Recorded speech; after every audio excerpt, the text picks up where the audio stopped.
شروع اللہ کا نام لے کر جو بڑا مہربان نہایت رحم والا ہے۔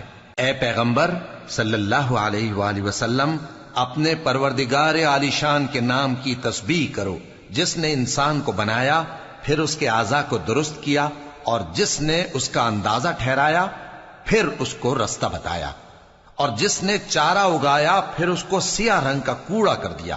اے نبی صلی اللہ علیہ وآلہ وسلم، ہم تمہیں پڑھا دیں گے، پھر تم فراموش نہ کرو گے، مگر جو اللہ چاہے۔